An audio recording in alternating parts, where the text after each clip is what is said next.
আজকের ভিডিওতে আমি আপনাদের দেখাবো 1000 টাকা দিয়ে কি দুইটা ব্যাগ এবং কিছু হাতের চুড়ি কেনা যায় কিনা, সেটাই আমি দেখবো 1000 টাকার বাজেটে আমার হয় কিনা।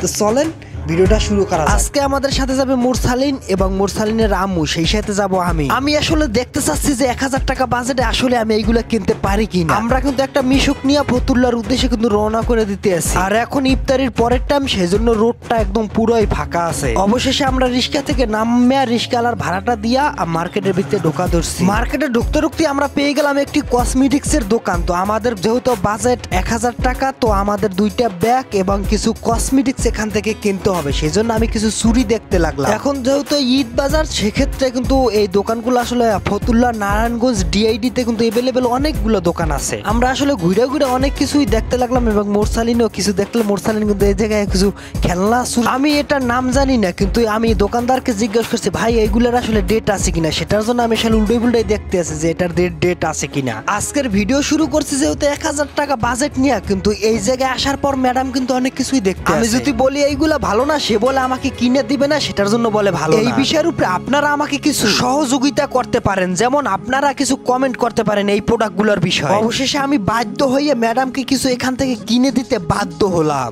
আমি আসলে আপনাদের এই প্রোডাক্টগুলো রিকমেন্ড করব না, কারণ এই প্রোডাক্টগুলো ভালো না আমি জানি, কিন্তু আমি যদি এখান থেকে না কিনে দিই তাহলে বলবে আমি তাদেরকে কিনে দিই না, সেটার জন্য আমি ভালো না। অবশেষে আমরা কিছু প্রোডাক্ট কিনলাম এবং আমাদের বাজেটের বাইরে চলে গেল। আমরা যেহেতু বলছি 1000 টাকা দিয়ে আমরা কিছু চুড়ি এবং দুইটা ব্যাগ কিনবো, কিন্তু আমাদের বাজেটের বাইরে ম্যাডাম কিছু কসমেটিক্স কিনতে লাগলো। আপনারা যদি এই জায়গা থেকে চুড়ি বা কানের দুল এইগুলা কিনেন তাহলে ঠিক আছে, কারণ এইগুলা শরীরের উপরে ব্যবহার করবেন, এইগুলা তেমন কোনো সমস্যা করবে না। যদি স্কিনের প্রোডাক্ট কিনেন তাহলে বলবো কোনো ব্র্যান্ড শপে যান, সেখান থেকে কিনেন, সেখানে খুব ভালো হবে। এই চুড়ি জোড়ার দাম চাইছিল অনেক, তাই আমরা এটা নিয়ে নেই। আমরা আবার আর এক জায়গায় এই চুড়িটা দেখতে এলাম। এই চুড়ি দুইটার দাম চাইছিল দোকানদার 250 টাকা, কিন্তু আমরা দরাদরি দামাদামি করে 150 টাকা চুড়ি জোড়া নিয়েছি।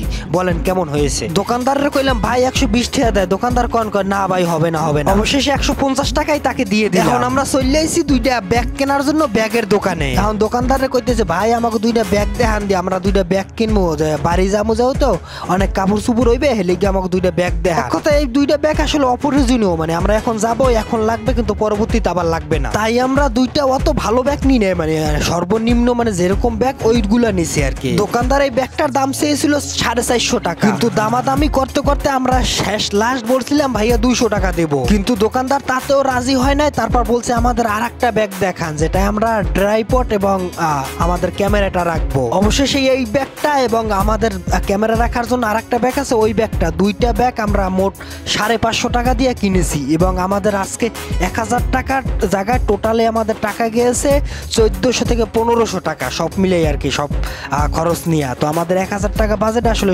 সবকিছু কেনা হয় না। ব্যাগ লইয়া মোরসালির কাছে তুমি গাড়ির দিকে হাঁটা ধরো, আমরা আসতেছি। তো আজকের ভিডিও এই পর্যন্তই, দেখা হবে, কথা হবে অন্য কোনো ভিডিওতে। সেই পর্যন্ত ভালো থাকুন, আসসালামু আলাইকুম।